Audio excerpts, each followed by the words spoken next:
او په دې ځای کې ډېرې واجبه غونته واقعه راغلې وه. د یمامې قبیلې سردار و د هغه نوم ثمامه بن اسال و. دا سردار د یمامې قبیلې چې دا د نبي علیه الصلاة والسلام ډېر سخت دشمن او د نبي علیه السلام ګستاخ هم و. د نبي علیه السلام ډېره سخته ګستاخي کوله، ډېر ناکاره دشمن و دی د نبي علیه الصلاة والسلام. چې کله نبي علیه الصلاة والسلام د دې ګستاخۍ نه تنګ راغی که نه، د ده د بدو ردو ویلو نه نبي علیه السلام تنګ راغی. نو صحابه کرامو ته وفرمایل وایي دی خو چې کوم ځای ولید نو دی قتل کړئ. دا ثمامه قتل کړئ، دی ما ته ډېر تکلیف راکړو. نو د دې غذا نه چې کله صحابه کرام واپس راتلو نو دا ثمامه په لاره باندې روانو مکې مکرمې ته تو د خپلې علاقې نه روانو مکې مکرمې ته تو. د صحابه کرامو چې وپېژنده چې دا خو هغه ثمامه دی چې کوم نبي علیه السلام ته کنځلې کوي، کوم چې د نبي علیه السلام سخت دشمن دی، کوم چې نبي علیه السلام فرمایلي دی قتل کوي، راشه یوازې روان دی چې ګرفتار یې کړو. نو صحابه کرام چې د دې غذا نه واپس راتلل دوی په لاره باندې ګرفتار چې ګرفتار کړو. د غذا نه چې راورسېدل نو دوی هم د ځان سره راوست. نبي علیه الصلاة والسلام ته فرمایي د الله پاکه پیغمبره د یمامې قبیلې چې کوم سردار او ثمامه هغه تا ته چې کنځلې ډېرې کوي او تا چې په بدو باندې ډېر یادوي، د الله پاکه پیغمبره ژوندی خو مو نیولی دی مو راوست. اوس تا مرضي چې ته ورسره څه کوې هغه ورسره وکړه. نبي علیه الصلاة والسلام ورته وفرمایل لکه ته ثمامه یې او زه ثمامه یم. نبي علیه الصلاة والسلام وفرمایل د مسجد نبوي په دې ستن پورې وتړئ، په دې ستن پورې وتړئ. صحابه کرام دې په ستن پورې وتړو. شپه شوه نبی علیه الصلاة والسلام سهار مانځلې چې راوته دی په ستنه پورې تړلی شوی دی. نبی علیه الصلاة والسلام ورته وفرمایل کیف حالک یا ثمامه، ثمامه څه حالت دی دی؟ شپه په خیر وته څنګه چل دی او څنګه مسلمانېږي که نه؟ نو دې ثمامه ورته وویل وی یو خبره زما واوره، خو چېرته قتل کوې مې نو قتل مې که، خو وجنې مې نو څه مې که ومې وجنه قتل مې که. زه معمولي سړی نه یم، د یمامې قبیلې سردار یم، ډېر غټ نوم دې راباندې کېږي. خلک به وایي چې د یمامې قبیلې سردار یې ووجې، معمولي سړی نه یم، زما په مرګ دې لوی نوم کېږي، نو که وجنې مې نو ومې وجنه نوم به دې وشي. او درېیمه خبره دا ده که چېرته فدیه غواړې نو راته ووایه څومره فدیه دې پکار ده چې هغه درله راولېږم. د روح قبیلې سردار یم، ډېرې پیسې به له درکړو خو فدیه غواړي. او درېیمه خبره دا ده چې کو ازادۍ مې او احسان را باندې کوي نو ته به وینې چې زه بیا د احسان بدله څنګه ورکوم. ستا به ډېر شکرګزار یم، ستا به ټول عمر احسانمن یم او د دې احسان بدله به درله ډېره غټه درکړم. نبي علیه الصلاة والسلام څه نه فرمایل، مخکې ترې راغلی د سهار لمونځ یې وکړو، نو صحابه کرام خواره شو، ورځ تېره شوله. صحابه کرام په مسجد نبوي کې د نبي علیه السلام سره چې کوم اعمال کوي دی ورته ګوري، هغې چې د نبي علیه السلام کوم ادب کوي، کوم احترام کوي، کوم عزت کوي، د هغه هر څه په خپلو سترګو باندې ګوري. درېیمه شپه راله، شپه تېره شوه، په درېیمه شپه باندې چې د سهار لمانځه نبي علیه الصلاة والسلام راته بیا ترې نه تپوس کوي کیف حالک یا ثمامه، ثمامه حالت کې څه دی، څنګه څه وایي؟ ده ورته وایي هغه درې خبرې دي، هکې درې خبرې دي. خو قتل کوي مې نو ډېر غټ نوم دې راباندې کېږي، د لویې قبیلې سردار به قتل کړي، خلک به دې ډېر په لوی نوم سره یاد کړي. او که فدیه غواړي نو ووایي چې خپل قوم ته سوال جواب وکړم چې څومره پیسې غواړي چې هغه درله راوړي. او که ازادۍ مې نو احسان به راباندې وکړي ته به وګورې زه د احسان بدله بیا څنګه ورکړم. نبي علیه السلام ورته بیا غږ وګو ونه کړو. نبي علیه السلام اخلاق مبارکه و، که زه ورته ووایې نو موږ ورته څومره بدې ردې ویلې وي. ها یو پل ته دې راته کنځل کولو، بدې ردې دې راته ویلې، اوس زما په غریب کې بیا داسې نېغې نېغې خبرې کوي، بیا نېغې نېغې خبرې کوي. نبي علیه السلام ورته هېڅ ونه وایي. پلار بیا د سحر لمونځ وکړو، صحابه کرامو خپل اعمال وکړو، خو ثمامه ګوري. ښه دا درې ورځې دا دوه ورځې چې تېرې شوې دا دی ګوري، نبي علیه السلام ته هم ګوري، صحابه کرامو ته هم ګوري چې څنګه اعمال کېږي، څه طریقه ده.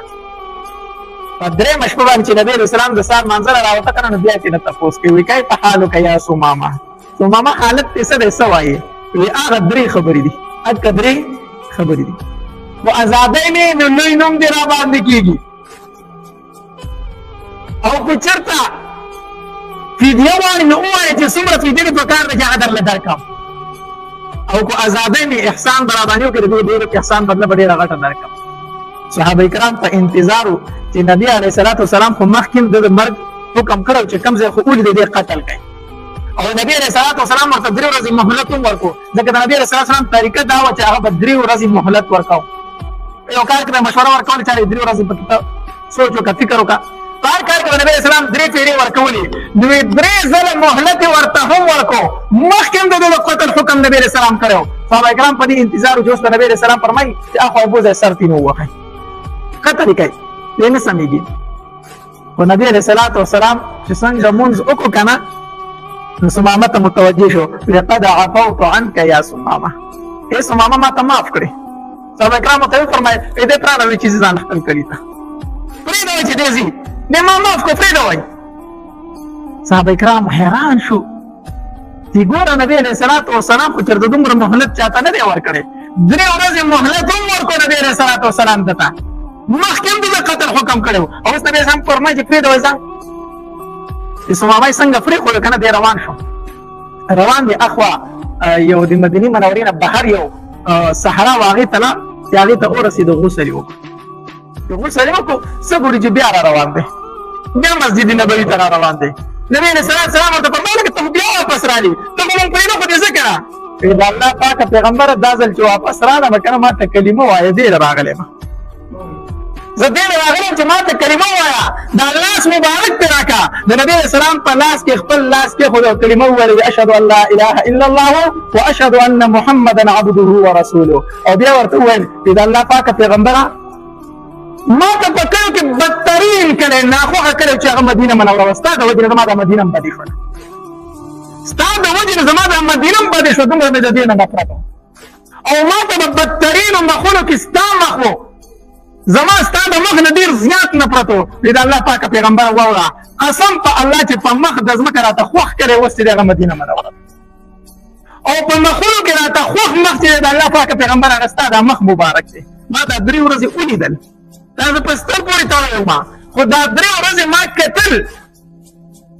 چې تا او استاد د صحابه کرامو اعمال څنګه دي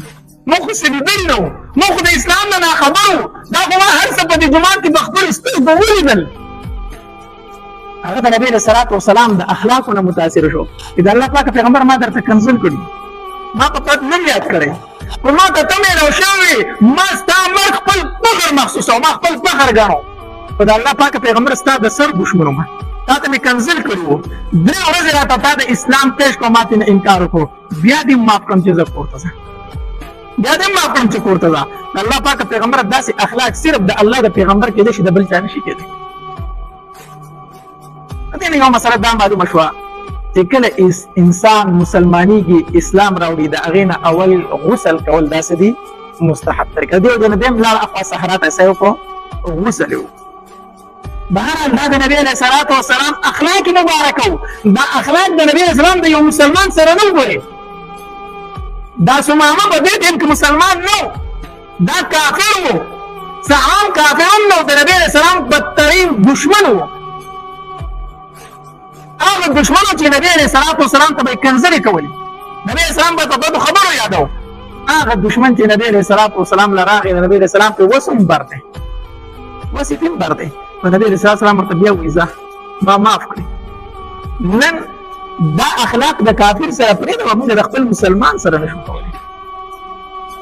هغه مسلمان پرې د خپل کې د خپل ورور سره نشو کولی ورور چې ورور ته خبره کوي ته چې په مخ د ځمکه چرته بدترین دشمن د دارور دی دا څه ده کنه دا په کور کې چې ورور ته خبره کوي کنه داسې ناکاره خبره ورته کوي چې ته به په مخ د ځمکه د نه علاوه بل دشمن څوک نشته دی چېرته غټ دشمني دا دی چې تپوس یې وکړې دا خو ایسته کارونه دي دا خو د یو مور او پلار مسله دي او دې خبرو ته وګوره ته به وایې چې درته دا د یو بل د وینو تږي دي موږ په اخلاقو کې دې حد ته رسېدلي یو اخلاقو کې دې حد ته رسېدلي یو